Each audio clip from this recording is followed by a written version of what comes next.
10ஆம் வகுப்பு கணிதம் அலகு 2 எண்களும் தொடர் வரிசைகளும் பயிற்சி 2.7 4வது கணக்கு பார்க்குறோம்.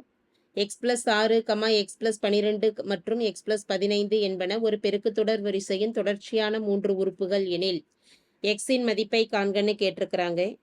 ஒரு பெருக்குத்தொடர் வரிசையின் தொடர்ச்சியான 3 உறுப்புகள் என்னென்ன கொடுக்கப்பட்டிருக்கு? x+6, x+12 மற்றும் x+15 என்பது ஒரு பெருக்குத்தொடர் வரிசையின் 3 உறுப்புகள், அதாவது ஜிபியில் இருக்குன்னு கொடுத்துருக்குறாங்க. ஒரு பெருக்குத்தொடர் வரிசையில் அமைந்ததுன்னா அதனுடைய பொது வித்தியாசங்கள் நமக்கு சமமாக இருக்கும். அந்த நிபந்தனையை வச்சு தான் நம்ம எக்ஸின் மதிப்பு கணக்கிட போகிறோம்.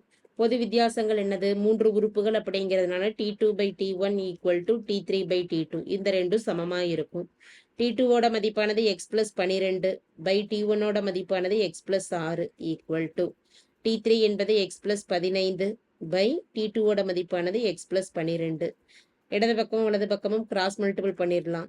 இந்த ரெண்டையும் பெருக்கிக்கலாம். x+6ஐயும் x+15ஐயும். அப்போ x+12 பெருக்கல் x+12னா x+12 ஹோல் ஸ்கொயர் = x+6 பெருக்கல் x+15. இதை சுருக்கலாம். இடது பக்கம் a+b ஹோல் ஸ்கொயர் ஃபார்முலாவை பயன்படுத்தலாம். a² அப்படிங்கிறப்ப x² + 2ab 2x, bயோட மதிப்பானது 12 + b² 12² = x பெருக்கல் x x² + 15 பெருக்கல் x 15x + 6 பெருக்கல் x 6x 6 பெருக்கல் 15 90. x² + 12 பெருக்கல் 2 24x + 144 = x² + 15 + 6ஓட மதிப்பானது 21x + 90. ரெண்டு பக்கமும் ஒரே எண் இருக்கிறது கேன்சல் ஆகிடும். +x² கேன்சல் ஆகிடுச்சுன்னா மீதி இருக்கக்கூடிய மதிப்புகளில் எக்ஸை இடது பக்கமும் மாறிலி உறுப்புகளை வலது பக்கமும் கொண்டு போயிடலாம்.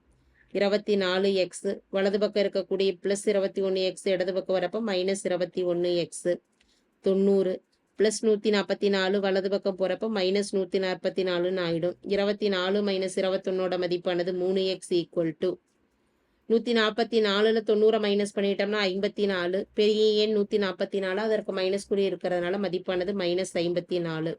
x = பெருக்கல்ல இருக்கக்கூடிய 3 வலது பக்கம் போகிறப்ப வகுத்தல வந்ததுன்னா /3 1 3 3 கேன்சல் பண்ணிட்டோம்னா 1 3 3 மீதி 2 24 24ல் 8 3 24. x = மதிப்பானது -18. தேவையான மதிப்பு x = -18 ஆகும். தேங்க்யூ.